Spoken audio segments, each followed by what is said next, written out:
En fait, au niveau de la région de Matam, il faut savoir qu'aujourd'hui, on a 3 hôpitaux, donc de niveau EPS 1, 2 et 3. Donc au niveau de Matam aussi, on a 6 centres de santé. Donc au niveau de Matam, il y a 28 pharmacies. Au niveau de Matam, il y a 104 postes de santé et il y en a 68 qui sont des cases de santé. Ce qu'on peut dire dans une première analyse, c'est qu'au niveau du Ferlo, généralement où on a des cases de santé, le plateau médical doit être relevé. Et ça, on travaille en parfaite collaboration avec les autorités sanitaires pour vraiment que ces décisions-là puissent leur permettre de construire en fait des centres de santé, mais aussi des cases de santé dans cette zone-là. Quand on a dressé cette carte-là, quand on a collecté ces données, il est possible aujourd'hui de voir toutes les structures de santé de cette région, de la case de santé jusqu'aux structures les plus régionales, etc.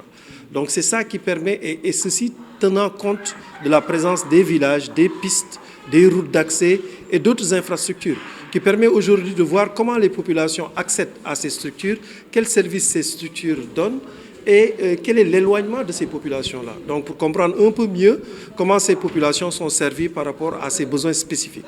Et ça, c'est juste pour faire pour expliquer que autant on a une approche sur la santé publique au Sénégal, axée sur la femme et les enfants et la femme enceinte surtout, autant on a un accès on a un focus sur l'accès à l'eau par rapport au Niger, par exemple. On a fait un projet pareil au Niger, dans la région de Dosso, où on a cartographié tous les points d'eau, les cimetières, les puits, tout, les routes, les villages. Et ça a permis actuellement aux autorités locales de comprendre comment les populations peinaient à accès à l'eau, quels sont les puits qui étaient fermés, quels sont les puits qui nécessitaient et pourquoi certaines infrastructures liées à l'eau étaient concentrées à certaines zones.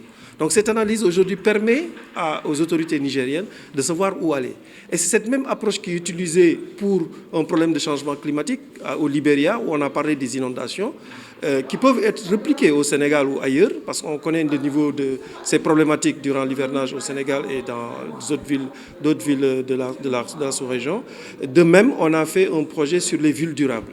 Quand on parle de pollution des villes, quand on parle des problèmes de trafic, de transport, tout ça, c'est des problèmes que nous vivons et nous pensons aujourd'hui que les cartes, en tout cas les données et OpenStreetMap, ces outils-là, sont des outils ouverts.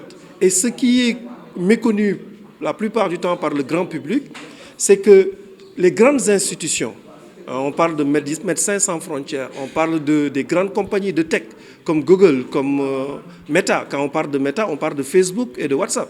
Donc ces institutions utilisent OpenStreetMap.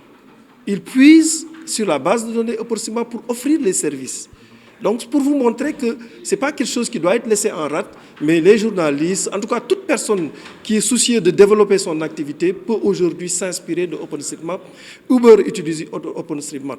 Médecins sans frontières utilisent OpenStreetMap.